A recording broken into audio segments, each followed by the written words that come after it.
Okay, good morning. So, nandito tayo sa ating maliit na garden or farm. So, ito yung paglalagyan ko ng cucumber. Ayun, lilinisan ko pa yan. Pero ito yung paglalagyan ko ng cucumber. Mga 10 liters siguro to. 12 inches yung diameter. Mga ganun. Tapos, 8 inches naman yung taas ng paso.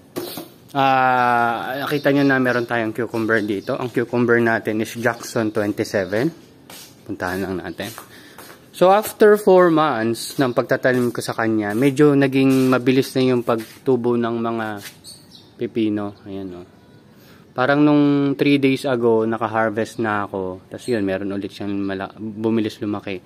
Tapos ito medyo parang na-abort to eh. Abnormal siguro yung cucumber na to. Pero yun nga, ayun ang bilis oh. Meron mga malalaki kaagad. Kahapon ito parang half pa lang yan, half. Ngayon, biglang laki. Mabilis talaga sila lumaki. At hindi ko sila pinuprune usually, di ba, dun sa mga tutorial puprune. Kasi nga, medyo nawalan ako ng pag-asa sa kanya. Pero nung nakita ko nga, 4 months yan eh. Pakita ko sa inyo yung proof.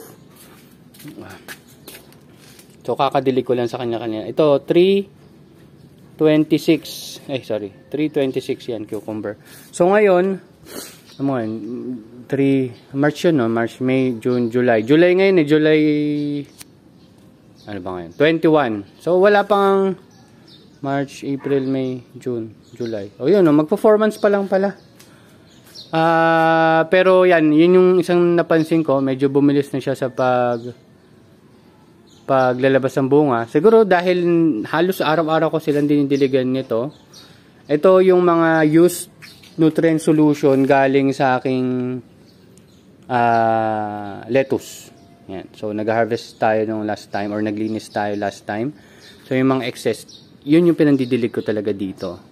Pero syempre, susubukan natin yung parang concentrated na pang cucumber talaga. Pwede naman tayo magtimpla nun. Pero sa ngayon, nakikita ko kahit yan lang yung dinidilig ko ay okay naman yung resulta. Okay? So, yan. Meron pa doon, no? Meron pa lumalaki doon. So, hindi ko sila pinuprune. So, lawak lang sila ng lawak. Yun lang yung mahirap kasi magapang. Magapang sila. Pero yun, enough of that. Pinakita ko lang sa inyo kung bakit natutuwa ako sa pipino. Meron pa rin naman tayong bell pepper doon. Pero, hindi masyadong naging maganda yung bell pepper. So, pipino na lang muna tayo. So, part ng preparation natin is gagawa tayo. Kasi yun, pupunuin natin yung paso na yun kanina. Pupunuin natin ng coco peat. Coco peat, yan. Pero mag-experiment din tayo na isa pang pipino na nasa lupa naman. Pero syempre, initially, tutubo siya sa coco peat na ilalagay natin, kung naalala nyo pa, nagpatubo tayo ng cucumber sa ganitong container. Yan. Pero pinutol natin sila kasi nga hindi ako masyadong nagandahan sa pagtubo at location at saka yung ano din, space din. So pinatay ko sila noon bago pa sila lumaki. Pero malaki na sila, mga ganito, isang dangkal. Mga 6 inches na sila.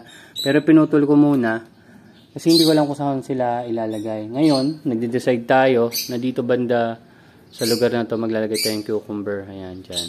Paste niyan. Hindi yan sa taas, dito sa baba. Kasi haba siya katulad nun, humaba. At hopefully, mas maging maganda yung tubo niya. At saka ito, parang design talaga siya for hydroponics. So, hopefully maging okay. Ayun, so isa sa mga gagawin natin is mag-sterilize ng coco peat. So, sterilize ko yan dito. Yan, may electric tayo dito. Sterilize ko yan dyan. Pero palagay ko kukulangin pa yan. Kaya dadagdag pa tayong isang coco block. So, kahapon lang dumating itong package na to. Ayusin ko lang muna. Okay. So, hindi ko naman sila gagamitin agad lahat. Pero kumuha tayo ng isa. Ibababad muna natin siya. So, baka mamaya-maya pa natin siya mapakuluan. Pero ganun yung proseso. Ito kasing mga coco blocks, kailangan mo siyang ibabad sa tubig. So, siguro sa isang coco block mga sabi mga 3 liters eh. Pero ibabad natin sa 2 liters. Kasi masasama na rin to Ito naman, ito yung kokopit na binili ko naman, parang per kilo. Yan. Nakabistay na yata ito. Yan. Medyo may fiber pero hindi naman ganun ka haba yung fiber. So matagal na to. Hindi ko lang kung umabot na ng taon sa akin to.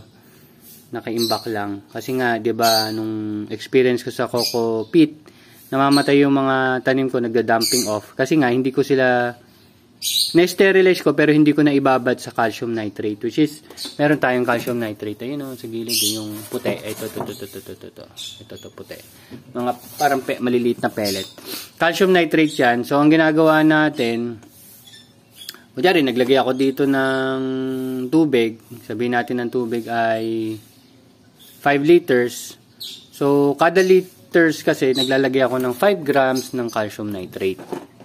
So, ganun. So, 5 liters siya times 5, di 25 grams ng calcium nitrate. Tapos, binababad ko siya at least 2 days. Yun yung isa sa nabasa ko, at least 2 days. Pero, minsan, hindi ko naman kasi agad-agad ginagamit, kaya nabababad ko siya ng mga 4 or 5 days. Sige, mga ganun. Tapos, i-drain mo lang siya, then that's it. Pwede na siya.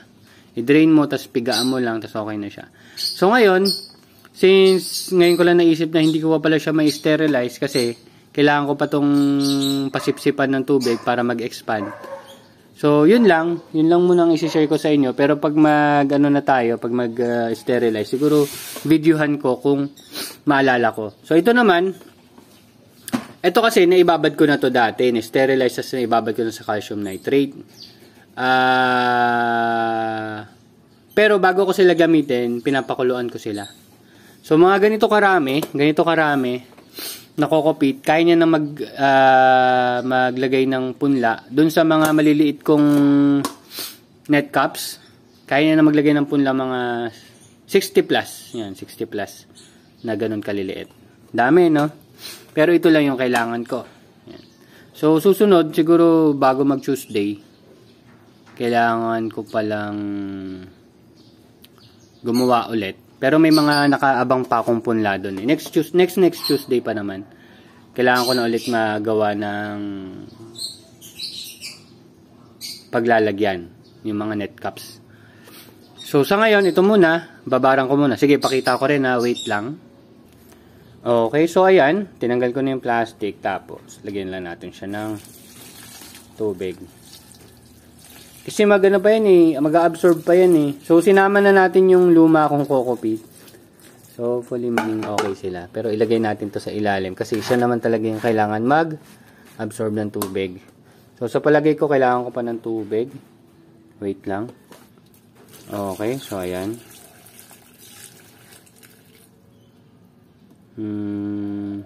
Actually, tansya-tansya lang ginagawa ko eh. Kasi ang problema, hindi ang problema. Meron kasing ibang kokopit na nakalagay. Pero sa isang block, alam ko 3 liters. Ano. Pero nilagyan ko na ng 4 liters. So, titignan ko na lang mamaya.